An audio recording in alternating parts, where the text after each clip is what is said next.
Hello guys, ये है assignment problem का क्वेश्चन नंबर 1। लेकिन इस क्वेश्चन को स्टार्ट करने से पहले हम असाइनमेंट प्रॉब्लम्स के स्टेप्स को एक बार रिवाइज कर लेते हैं। तो गाइस, इसमें सबसे पहला जो स्टेप है वो है चेक फॉर बैलेंसिंग, जिसमें हम रो और कॉलम को चेक करते हैं कि दोनों इक्वल है या नहीं। अब उसके बाद है स्टेप 2, जिसमें है चेक फॉर मिनिमाइजेशन। हम असाइनमेंट प्रॉब्लम्स की जो भी प्रॉब्लम करते हैं गाइस, वो हमेशा मिनिमाइजेशन में ही होना चाहिए। अगर आपकी प्रॉब्लम मैक्सिमाइजेशन की है तो उसे कन्वर्ट कर दो मिनिमाइजेशन में। तो गाइस, हम हमेशा मिनिमाइजेशन की प्रॉब्लम्स को चेक करेंगे।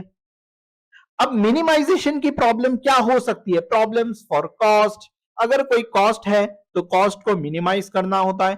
लेबर आवर्स हम मिनिमाइज करते हैं, मशीन आवर्स मिनिमाइज करते हैं, और जो टाइम है ये हम मिनिमाइज करते हैं। स्टेप 3 में हम करेंगे रो मिनिमाइजेशन।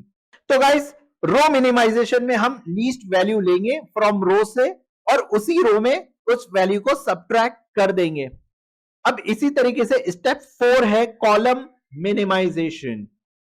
तो इस केस में भी हम लीस्ट वैल्यू लेंगे लेकिन कॉलम से, और उसी कॉलम में हम उसे सब्ट्रैक्ट कर देंगे। तो गाइस, बस याद रखिए रो मिनिमाइजेशन, कॉलम मिनिमाइजेशन, और उसके बाद है टेस्टिंग फॉर ऑप्टिमैलिटी के नंबर ऑफ लाइंस जो हमें मिलेगी वो मैट्रिक्स साइज के इक्वल है या नहीं। और लास्ट में है स्टेप नंबर 6, डूइंग असाइनमेंट। तो गाइस, स्टार्ट करते हैं हमारा क्वेश्चन नंबर 1। इस क्वेश्चन में हमें दिया है इन a plant 4 machines are to be assigned 4 jobs on a 1-to-1 basis। तो यहां पर हमें मशीन्स कितनी दी है? यहां पे हमें 4 मशीन्स असाइन है और उन 4 मशीन के लिए 4 जॉब्स असाइन है। The cost in thousands for each machine is given. तो गाइस, ये जो वैल्यूज है ये है कॉस्ट जो कि थाउजेंड्स में है। ये है 120,000, ये 100,000, ये 90,000। तो गाइस, ये जो वैल्यूज है ये थाउजेंड्स में है, जिसे हम पे ऑफ भी कहते हैं। Find optimal solution to minimise the total cost. तो in the question itself total cost दिया है, तो हम यहां पे कॉस्ट को हमेशा मिनिमाइज ही करेंगे।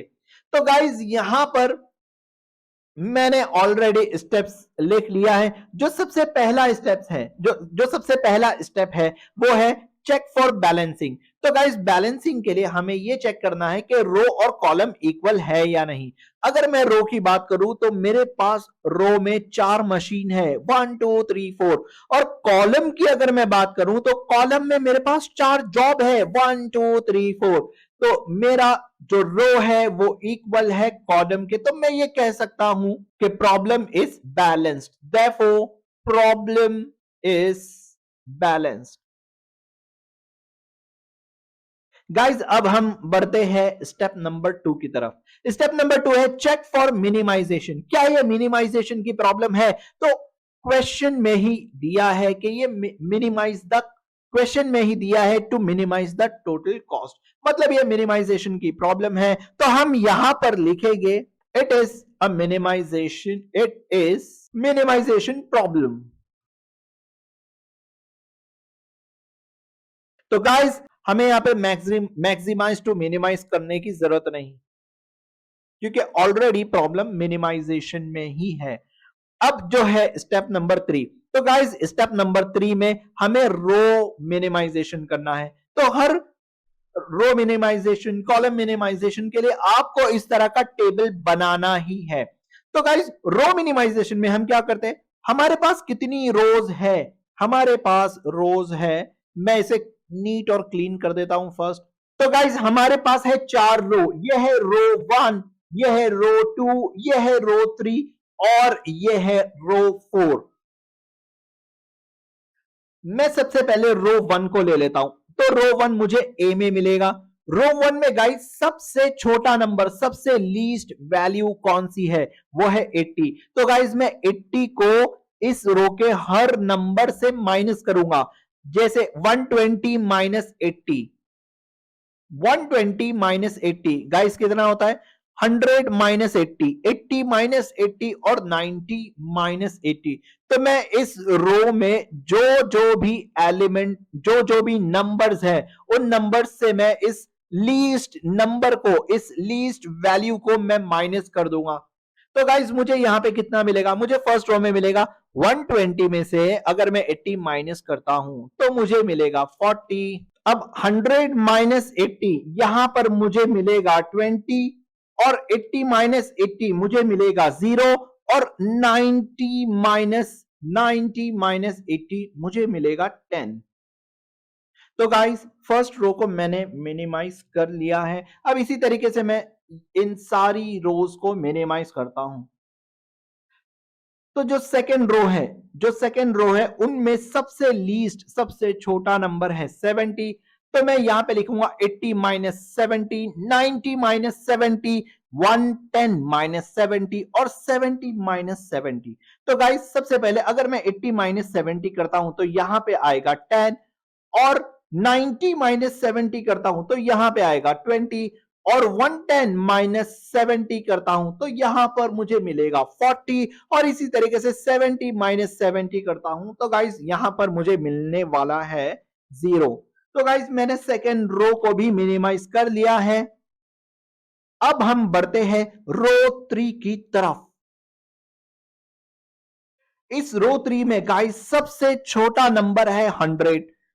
तो मैं 100 को इन नंबर से माइनस कर दूंगा। 110 माइनस 100 होता है 10 और इसी तरीके से 140 माइनस 100 होता है 40 और 120 माइनस 100 होगा 20 और 100 माइनस 100 मुझे मिल जाएगा 0। अब गाइज यहां पे लास्ट रो बच गई है। तो इस लास्ट रो में सबसे छोटा नंबर कौन सा है? वो है 80।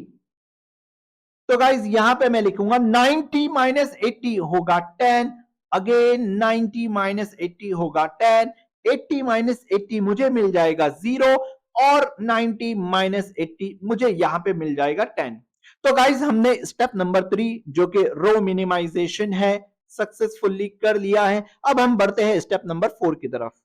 स्टेप नंबर 4 है गाइस कॉलम मिनिमाइजेशन। तो गाइस कॉलम मिनिमाइजेशन के लिए मुझे इससे पहले वाला टेबल कौन सा मिला है?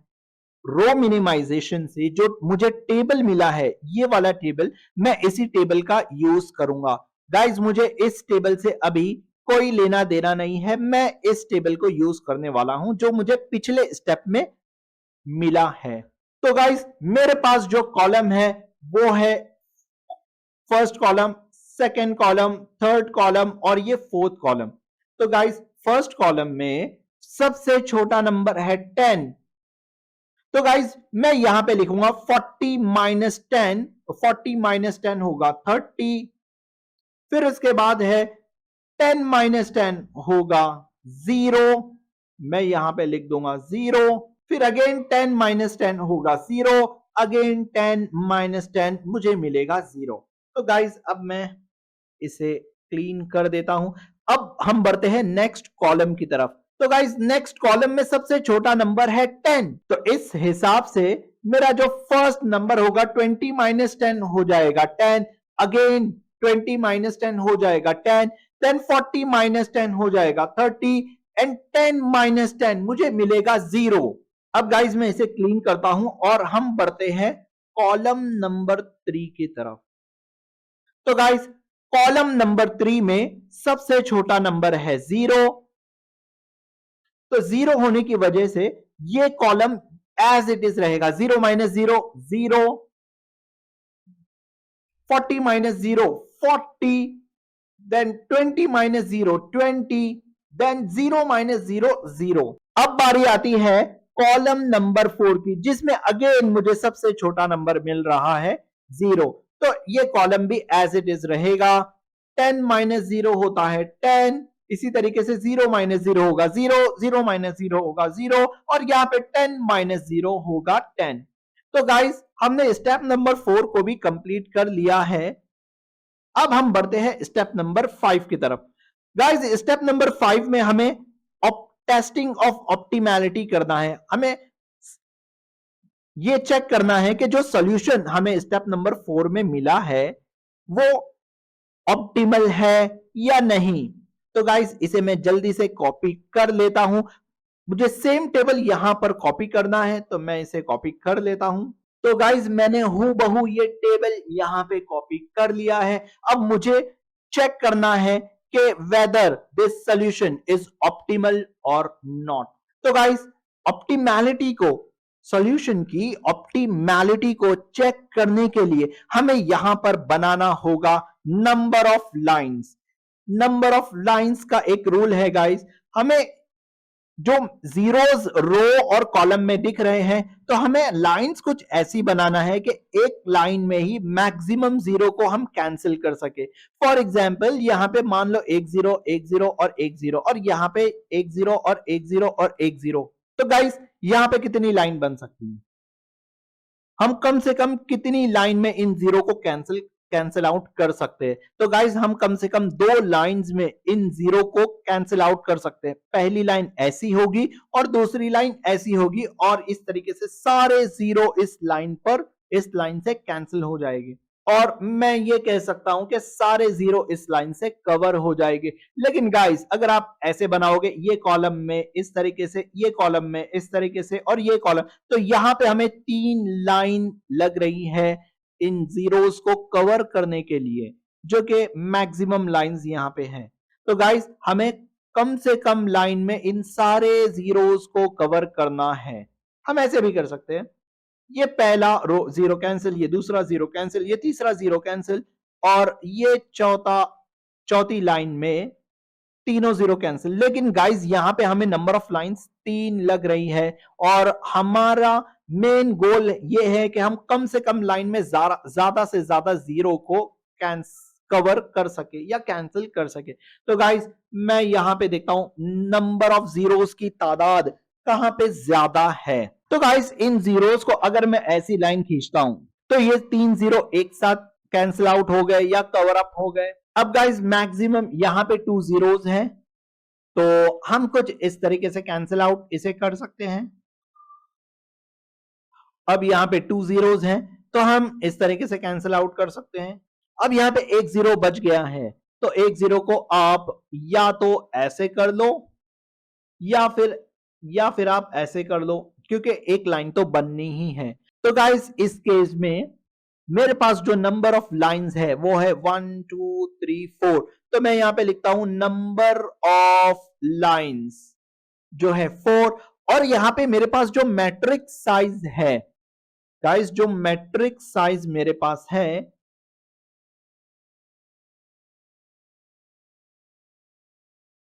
वो है 4। या तो रो को देख लो, रो में कितने एलिमेंट्स हैं 1 2 3 4, या तो कॉलम को देख लो, दोनों में 4 4 हैं। तो गाइस यहां पर नंबर ऑफ लाइंस इक्वल है, मैं यहां पे लिख सकता हूं therefore number of lines equal है मैट्रिक्स साइज के। इसका मतलब देयरफॉर सॉल्यूशन इज ऑप्टिमल। तो गाइस हमें सॉल्यूशन ऑप्टिमल मिल गया है। अब हम क्या करेंगे, अब हम बढ़ते हैं स्टेप नंबर 6 की तरफ। तो गाइस हमारा जो स्टेप नंबर 6 है, इस स्टेप नंबर 6 में हम बिल्कुल इसी टेबल को हम यहां पे कॉपी कर लेते हैं। तो मैं इसे करता हूं डिलीट और मैं कर लेता हूं पुराने टेबल को कॉपी। तो गाइस बेसिकली यहां पे हमें जीरोस पे कंसंट्रेट करना है तो मैं दूसरे नंबर्स जो है वो डिलीट कर देता हूं। तो गाइज यहां पे मैंने इस टेबल को बना लिया है। अब आप क्या करोगे, अब हमें असाइन करना है। हम कैसे असाइन करेंगे, एक रो में मैक्स टू मैक्स एक ही जीरो असाइन होगा। अगर दूसरे जीरोस आते हैं तो वो हो जाएंगे क्रॉस और जिसे हम असाइन करेंगे गाइस उसे हम बॉक्स में डाल देंगे। और इसी तरीके से एक कॉलम में सिर्फ और सिर्फ एक ही जीरो असाइन हो सकता है और अगर दूसरे जीरो उस कॉलम में आते हैं तो उन जीरोस को हम करते हैं कैंसिल आउट, उसे हम कर देंगे क्रॉस। तो गाइस अगर मैं फर्स्ट रो की बात करूं, गाइस हमेशा रो को पकड़ के चलो। जैसे आप रो को पकड़ के चलोगे तो कोई कंफ्यूजन होगी ही नहीं। सबसे पहले हम रो को ही देखते हैं। फर्स्ट रो में हमारे पास एक ही जीरो है, हाँ जीरो एक ही है। तो अब मैंने इस रो को देख लिया है। अब इस रो में यहां पे मैंने जीरो को असाइन किया है, और अगर मैं इस रो और कॉलम में देखूं तो मेरे पास ये जीरो मिल रहा है। तो गाइस इस जीरो को मैं कैंसिल आउट कर देता हूं, क्योंकि हमारा रूल असाइनमेंट का ये है कि एक कॉलम में सिर्फ एक ही जीरो हो सकता है, और इसी तरीके से एक रो में सिर्फ एक ही जीरो हो सकता है। तो गाइस ये कॉलम नंबर 3 में तो दो जीरो थे, एक जीरो को हमने असाइन किया है, तो दूसरे जीरो को हम क्रॉस यानी कैंसिल कर देंगे। अब गाइस बारी आती है रो 2 की। तो गाइस रो 2 में मेरे पास दो जीरो है, तो मैं कहीं पर भी इसे असाइन कर सकता हूं। मैं यहां पर असाइन कर देता हूं, तो ये हो जाएगा कैंसिल और ये दोनों हो जाएंगे कैंसिल। क्योंकि गाइस अगर मैं कॉलम की बात करूं और रो की बात, मैं रो को ही पकड़ के चल रहा हूं, लेकिन जिस रो में मैं जीरो असाइन कर दूंगा तो उस रो के और उस कॉलम के सारे जीरोस को मैं कर दूंगा कैंसिल। तो गाइज मैंने ये रो पकड़ के चला है जिसे मैंने जीरो यहां पे असाइन किया, और मैं इस जीरो को कैंसिल कर दूंगा और ये दो जीरो यहां पे कैंसिल हो जाएंगे कॉलम में भी। अब गाइज बारी आती है नेक्स्ट रो की। तो नेक्स्ट रो में एक ही जीरो है, एक जीरो तो ऑलरेडी कैंसिल हो चुका है। अब उसके बाद बारी आती है नेक्स्ट रो की, जिसमें यहां पर मुझे एक ही जीरो मिल रहा है, तो मैं इसे असाइन कर दूंगा। तो गाइस हर रो में एक जीरो असाइन है। ये पहली रो में एक जीरो असाइन है, दूसरी रो में एक जीरो असाइन है, तीसरी रो में एक जीरो असाइन है और चौथी रो में एक जीरो असाइन है। तो गाइस अब मैं कॉलम में भी चेकआउट कर लेता हूं। फर्स्ट कॉलम में एक जीरो असाइन है, सेकंड कॉलम में एक जीरो असाइन है, थर्ड कॉलम में एक ही जीरो असाइन है और फोर्थ कॉलम में एक ही जीरो असाइन है। तो गाइस मैंने सक्सेसफुली असाइन कर लिया है। अब मुझे ऑप्टिमल असाइनमेंट स्केड्यूल निकालना है। तो गाइस अब यहां पे मैं लिखूंगा मशीन, यहां पे मुझे दिया है मशीन, तो मैं लिख देता हूं मशीन, और मुझे कॉस्ट असाइन करना है। क्योंकि गाइस अगर मैं बेसिक टेबल में जाऊं तो यहां पे मुझे कॉस्ट दिया है। तो गाइस मशीन 1 के लिए मुझे यहां पे क्या मिल रहा है? मशीन 1 के लिए मैंने यहां पे लिखा है जॉब्स ABCD, राइट।